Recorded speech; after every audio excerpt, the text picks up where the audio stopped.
ድንግል ማርያም ዛሬ አታማልድም።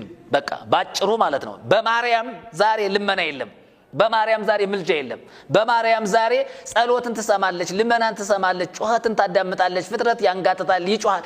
በምንም ታምር ማርያም አሰማም ሲጀመር። አሁን እንኳን አትሰማም እሷ። አሁን ፍጥረት ዝም ብሎ በከንቱ የቤተ ክርስቲያኒቱ ይሄ አንዳንድ መነኮሳት ከዱር ከጫካ ከተለያየ ቦታ እየመጡ የሚናገሩትን እየሰማ ዝም ብሎ ማርያምን ያመልካል ይከተላል እንጂ እኮ ምንም አይነት መጽሐፍ ቅዱሳዊ መረጃ የለም። ስለዚህ የማርያምን አማላጅነት በተመለከተ አሁን ባለንበት አሁን እየተነጋገርን ባለንበት ሰዓት በተለይ በአዲስ ኪዳንም አሁንም ወደፊትም የሚማልደው ክርስቶስ ኢየሱስ እንጂ ማርያም አሁን ሙታለች በቃ አለቀ አርጋለች አንልም፣ ተነስታለች አንልም እንደ ሌሎቹኛ። ስለዚህ አሁን እሷ አርፋለች። በቃ ያረፈች ሴት እንደሆነች የእምነት ሴት እንደሆነች መጽሐፍ ቅዱስ ይናገራል።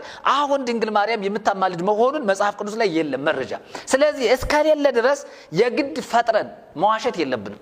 ማርያም አታማልድም። ምልጃ እኮ በክርስቶስ በኢየሱስ በቃ አበቃ። የሚያማልዱ ሰዎች ደግሞ እነማን ናቸው ከተባለ በሕይወተ ሥጋ ያሉ ሰዎች ያማልዳሉ። ለምሳሌ አንዱ ስለ አንዱ ይጸልያል፣ አንዱ ስለ አንዱ ይለምናል፣ አንዱ ስለ አንዱ ወደ እግዚአብሔር ልመናውን ጸሎቱን ያቀርባል። በዚያ መንገድ እንግዲህ መጽሐፍ ቅዱስ ላይ የምናገኘው ነገር ይኖረናል።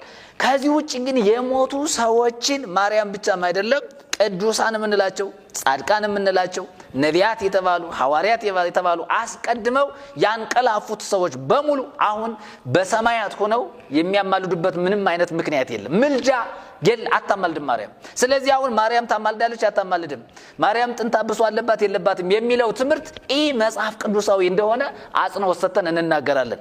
ስለዚህ የቤተ ክርስቲያኒቱ ሊቃውንት የፈጠራ ድርሰታቸውን ማቆም መቻል አለባቸው።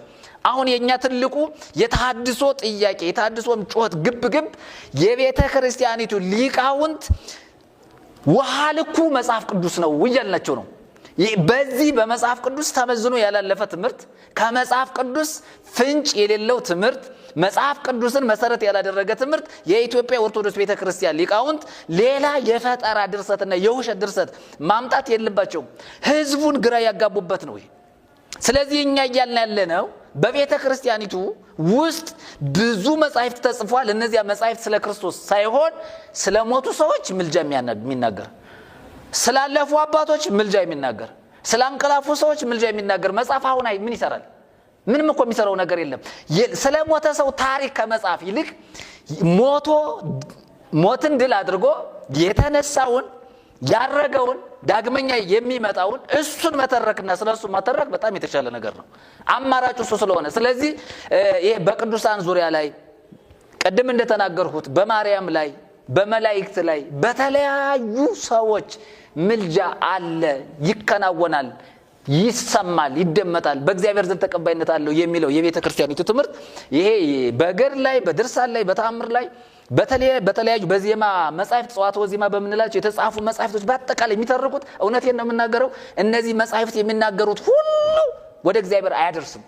እውነቱ ያለው እዚህ ጋር ነው፣ መጽሐፍ ቅዱስ ነው። ቅድም መጽሐፍ ቅዱስን ለምንድነው የቤተክርስቲያን ሊቃውንት የማያነብ? ምእመኑና ሊቃውንት እኩል ነው መጽሐፍ ቅዱስ በማንበብ ደረጃ። ለምን መሰላችሁ? ብዙ ሰዎችን ለምን መጽሐፍ ቅዱስ አታነቡም ስንላቸው የሚሰጡን መልስ መጽሐፍ ቅዱስ ሳነብ ያዛጋኛል ይሏል። አንዳንዶች ፉሽካ ይለኛል ይላል። አንዳንዶች እውነቴን ነው የምነግራቸው እኔ አይኔ ውሃ ይቋጥራል መጽሐፍ ቅዱስ ሳነብ ስከልት እና መጽሐፍ ቅዱስ ለማንበብ ተቸግሬያለሁ የሚሉ ሰዎች ኦርቶዶክሳውያን ሞልተዋል። ሊቃውንቱም ስትላቸው መልስም ይስጡ ያስተምሩ መጽሐፍ ቅዱስ አይጠቅሱም። አንዳንዶቹ ደግሞ ሰው ማለት ከአንገት በላይ ነው እንጂ ከአንገት በታች ያለው ሰው አይደለም የሚል መጥቷል። አሁን ሰው ማለት ከአንገት በላይ እንጂ ከአንገት በታች አይደለም የሚሉ መጥቷል። ተመልከት አሁን ወዴት እየሄዱ እንደሆነ በደንብ አድርገው ማዳመጥ መቻል አለባቸው። እና የማርያምን አማላጅነት በተመለከተ መጽሐፍ ቅዱስ ስላልተናገረ እኔ ምንም ልል አልችልም አይልም። በቃ ማርያም አታማልድም ባጭር ቃል ማለት ነው።